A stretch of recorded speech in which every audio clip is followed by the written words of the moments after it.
Okay, so welcome to our small business vlog for today. Last time we said that we were going to talk about our proof of concept and how much of a disaster it was. And so that is what we are going to talk about today. So several months ago, I had this bright idea that I was going to try to do wholesale. And so I developed this product line for wholesale, and it was physical products. Now, what I did was I designed the products, as mock-ups and put them in a listing, and it was like, okay, if I get anybody that wants to purchase these products, then I will scramble and get them made and that kind of thing. Not wise. I would not recommend you guys do that, but that's what I did. So I didn't get any orders, but the products that I made, the design were absolutely the aesthetic that I'm going for the relaunch of the business. So I said, you know what, I'm going to take these designs and refashion them for what I want to do moving forward. So I had an idea of what I wanted to do, but I wanted to do a little bit of a proof of concept because I had in my mind of, some items that I wanted to make, but because I already had some items already designed and I already had the printer, I said, okay, I want to, number one, test out this printer. I want to see the print quality, and I want to see, is it up to my standards? And I want to see, is this really going to work, right? Because the next thing I needed to do was start to design the products, but also to begin to create like a budget, like a minimum viable product. Like, here is the items that I have to purchase, the minimum items that I can purchase, the cheapest way I can go to get started so that we can prove this concept and that kind of thing. But I didn't want to do that unless I knew for sure that this concept was going to work, and I wasn't going to be purchasing a lot of products and then get them made and realize this isn't going to work, right? So what I decided to do is, like I said, I decided to take some of the designs that I already had and just kind of print them to see what they would look like, and see if I liked what I was, the ideas that I had. But I also needed some items, right? Because having a printer is one thing, but you also need paper. You also need, the other little bits and bobs that you're going to need to actually make the physical product, right? I'm not trying to make a collection that's just going to be paper, and that's it. Like, there has to be, something that makes the product, that makes the collection special, right? I had kind of come up with a loose list on Amazon, but there was no way that I could really nail it down to exactly what I wanted without doing some kind of a trial run, right? So I didn't want to do a trial run with the actual purchasing of all the products, because the list that I had was like $300 worth of stuff, and I didn't want to spend $300 worth of stuff and again not know. So what I did was I went to Dollar Tree and I set myself a budget. Now, mind you, I set myself a budget of $5 and I spent $22. So that's problem number one. So I got my items and I came home and I was like, okay, here's what we're going to do. We're going to try some of these things out. Okay. Here is where things began to go left. Okay. So I hadn't designed the entire workbook for, or anything. So basically what I did was I took the cover and just was like, okay, I'm just going to print out the cover so that I can see, are the colors right? Is this going to work?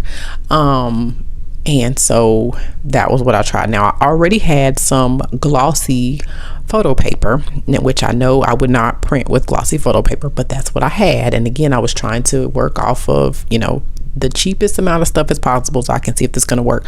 So I put it on the glossy photo paper because I do want to use cardstock, but I didn't have any matte cardstock. And so I was like, well, we'll just use this photo paper just to see how it works. Okay, well, the photo paper, as you can see, was blurry. So obviously we cannot use anything that's going to be glossy with this printer.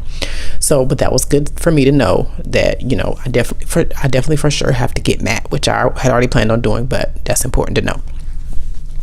Okay, so the next thing I did was I needed some matte paper, but didn't have any matte paper. So I was like, we're just going to print it on regular paper and see how it prints. So I did that, and then it came out too dark. So I had to lighten the design and get that, printed. And so it looked better on just regular paper. But again, now you got this flimsy piece of paper, right? And so I then had to decide, okay, I wanted the cover to be hardback. Obviously I would need to use something like chipboard, but I did not have any chipboard. So at the Dollar Tree they had canvas, and so I was like, okay, we'll just try this just so we can see. We're just trying to see what it's gonna look like, disaster. If you guys could see me over here struggling with this canvas, it was a complete disaster. It does not cut well, and it was just a disaster. The other thing you'll see is me using this little rotary cutter that I got from Dollar Tree. Now, obviously, this is not ideal for trying to cut paper, but I definitely know that I can't cut it with scissors because my cutting straight is just not a thing. I do not cut straight. And so I know I can't be cutting products with scissors, but at the same time, I was trying to see, is there any way that I could avoid purchasing a paper cutter? Because again, we're trying to, do minimum viable product, the cheapest amount of money we can spend on items as possible. So I wanted to see, is there any way that I could possibly maybe use this little cutter and get away with it just until I could sell enough to get a paper cutter. Clearly, as you guys can see, that is not going to work. Absolutely not. The paper cutter is part of the minimum viable product. Minimum, I have to have a paper cutter. That's important. So as you guys can see, here I am struggling trying to just cut this stuff out. It was just a complete disaster. So I kind of made some half design of the cover just so I could see, okay, if I had a little fancy cover with the design that I have, right? Because that's important. Like, I'm planning on making the cover fancy, but I need to see colors are going to look good. Is the glue going to stick? Those kinds of things. It's another issue that I had was, here I am using this glue that is just not, my project is not for what I wanted to do. I would need something like E6000 glue, but again, didn't have that. So these are things that, were very frustrating trying to do this minimum viable product. But the whole goal was just to be able to see, can I get a visual of, is this really going to work? Is this something that I really want to do? Do I need to make changes to the designs? Those kinds of things. So as you can see, this is what I was doing, just trying to. So the other thing is some cards that I want to make. And again, these are cards that were for the previous collection. And so these are not going to be the cards that I would use. But I wanted to just see if I decided to keep the same design, and just change the wording and just, make, minimal tweaks. Do I like the way that it looks, that kind of thing. And so I'm like gluing it on top of a frame and just seeing, okay, would that work? Is that, is that something that I have in my mind? Is that going to work? Does that look good? Does the design look good with the colors? Those kinds of things. And so these are all things that I was trying to, understand to see, all right, is this going to work? Is what I have in my mind going to look stupid, or is it actually going to look like I have it in my mind? And so I did learn a lot, but as you can see, this was the final product. So this is what I created. The cover is really what we're focused on. So the spiral clips on the left that I used are just Dollar Tree bookend things. And so obviously I wouldn't use those. And you can see that I just glued the canvas to the cover and to that folder. And so obviously the folder isn't part of it either, but you can see like on the bottom left that there's glitter. And that's kind of what I wanted to see how it would look if I had like glitter on the edges.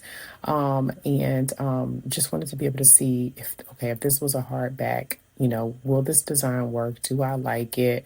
And that kind of thing. So I just glued it to the folder just so that I could like make it into a book, because there's no back or anything. I just glued it on there so that I could see what it would look like.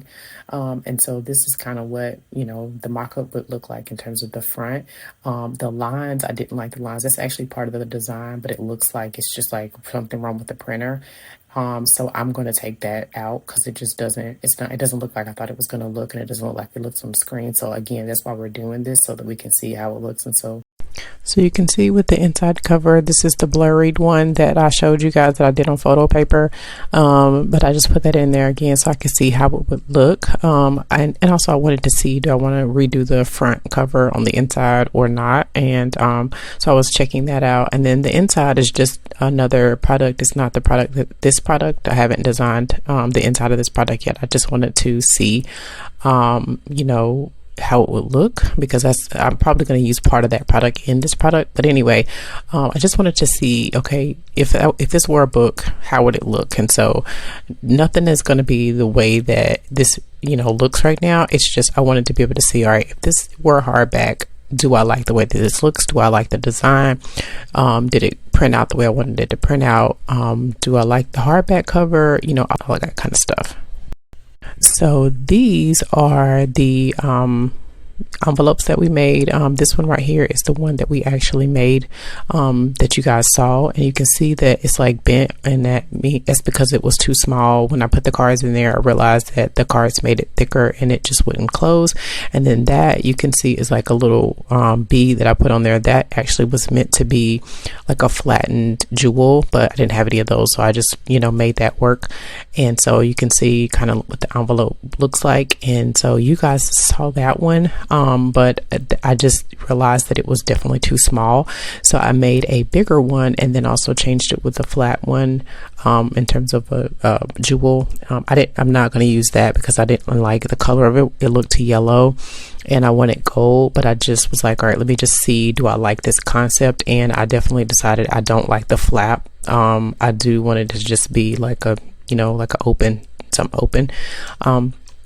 But I made a bigger one just so I could see, all right, that's something that I'll need to change for sure. It needs to be bigger because the cards are so thick.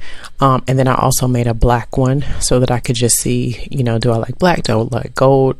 Purple was also an option, but they didn't have that at the Dollar Tree. So I was just making that one to see, do I like the way that looks? Do I like the glitter? And then I also put a magnet in there because I don't know if you can see, but that's like tape on the top, and it wasn't sticking because it wouldn't stick to the glitter. So again, something else I learned. So I put the magnet on there to see, if I like that, because obviously I'd have to use something like E6000 glue or something. But I didn't love the magnet concept. I mean, it was okay, but it was just something again for me to see, this is something I like or not. And again, those I got from Dollar Tree.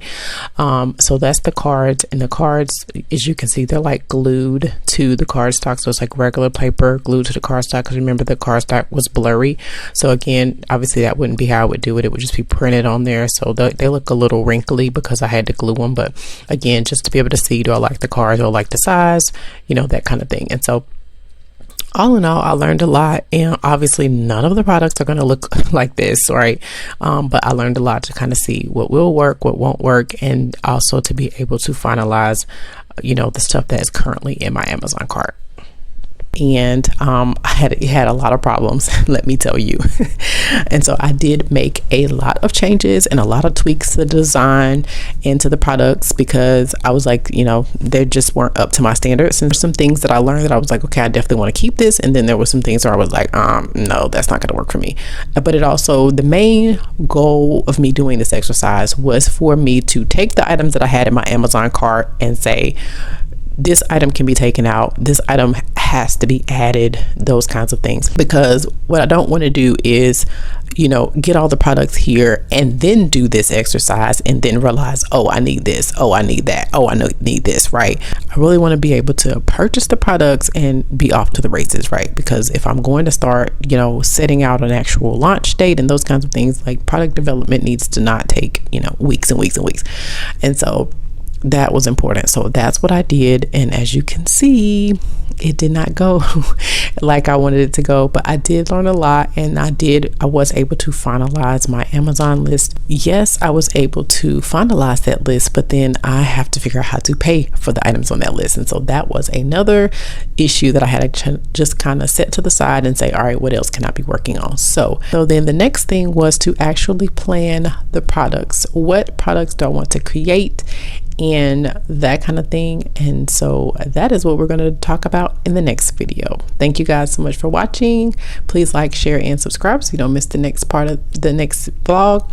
And God bless you on your journey to freedom. I am Amanda Nicole, and I am the CEO of Freedom Through Divorce. And so I create personal development courses and ebooks and all kinds of things that are geared towards women of God who have been through divorce, who are considering divorce, and who want to move towards freedom and finding their purpose in God.